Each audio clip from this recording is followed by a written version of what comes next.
What's happening, Hammers? Dan Lawless here, giving you my instant match reaction to Huddersfield 1, West Ham 1. And that was an awful game. That was poor, particularly the first half. We were so poor. It was very reminiscent of the game against Brighton that we played Brighton away. But this time, at least, we came away with a point. It was just another situation of us being pressed off the ball. It just, at times, they were just bullying us. It's just really disappointing when you come up against a team who really haven't been doing that well, Huddersfield.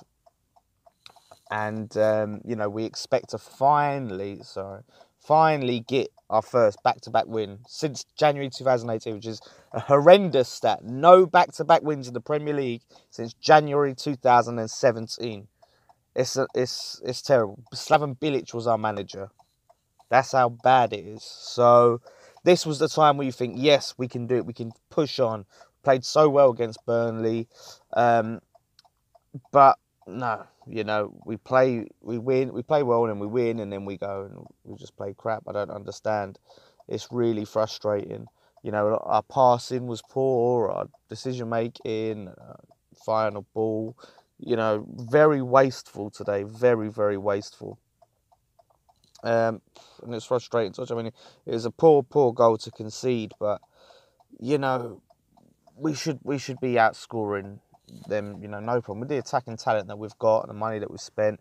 Things do take time, of course, but like I said, where we have got this new manager, and who's this? I mean, it's sound like a broken record, isn't it? Like I said at the start, it might not take till next season to really see the changes that we want to see and on a consistent basis, but come on, like, it was just so sloppy. Like, the players can do better than that, surely. Yeah, next we've got bloody Man City, who are just probably going to destroy us. But yeah, I just think we need to start not taking these teams lightly, these lower teams, and we need to play against them like we're playing against a Man United or a Chelsea or something like that. We need to put the same amount of effort in. So Anderson, though, he got the equaliser. That was a great goal, a great finish. I mean, it was one of them ones where they just had so many bodies behind the ball. Everyone was having a shot, and it was just bouncing off one of their defenders. And then finally it came to Anderson. I just thought, it's not going to happen for us. And it was a great finish.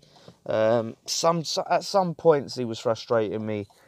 He does think he's got more space than he has. He'll play the ball a bit too, bit too long, and he'll be taking on the defenders, or some of his passing again was a bit off. But it was a good goal. So hopefully that will give him some more confidence now.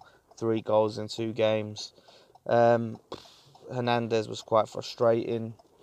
A lot of them were. I mean, and Antonio, when Antonio came on, every time he's taking a shot, he's just skying it over the top. We're so wasteful, and it's not just him.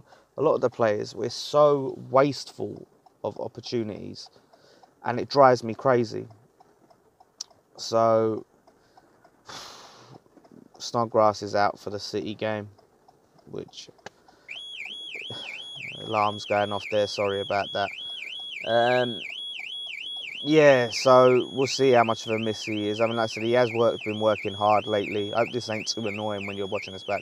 But he has sort of stepped up and worked hard. He weren't great today, but Noble will be back for that game. Maybe that'll make a difference. Maybe it won't. I mean, they're unbelievable at the moment, City. So, and after that, we've got a favourable run of games. But if we don't make it count, this is where we need to be picking up the points. And this is the thing,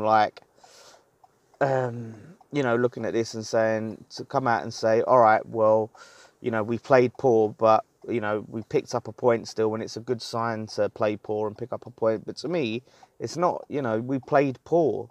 Like, that's the takeaway from that for me. It's we played poor.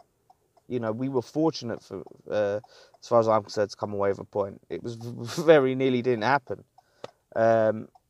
So, and when you take these little positives, taking positives are great, because a lot of the time when you think, right, we can take a positive out of that, we still won, play ball, and we'll take that into the next game, we'll learn and we'll build and we'll grow. But because we're so inconsistent, you know, what's the point in taking a positive? Because we're not going to learn from it. Like, we'll just keep being hit and miss. If we're going to keep being hit and miss, keep being inconsistent, then the positives don't mean anything because you can't take it going forward. I don't know. Anyway, look at Ryan and Scott are up there. Look out for the fan cams. They'll be going up very shortly. Leave your comments below. Let me know what you think. Am I being too harsh? Like I said, you know, I mean, it's not like the end of the world. It's just frustrating. I'm very bored of West Ham at the moment. I'm finding us very boring, like become a very boring team. And it's not boring in the sense of like playing style or stuff like that. It's just the way we are at the moment. It's very boring to talk about West Ham or cover West Ham or watch West Ham because we've just become one of these like hot and cold teams, you know, where we're not doing really bad. We're not doing particularly well. We're just sort of like average, mediocre. For fuck's sake, this fucking alarm. I better wrap it up there, but yeah, no, I'm very, very bored of West Ham. That's the point I'm trying to make. So let's hope things pick up international break. We'll have more content coming up. Look out for the fan cams. Don't forget to subscribe. Leave your comments below. Anything to say. Come on, you eyes. Now I'm going to try and shut this alarm off.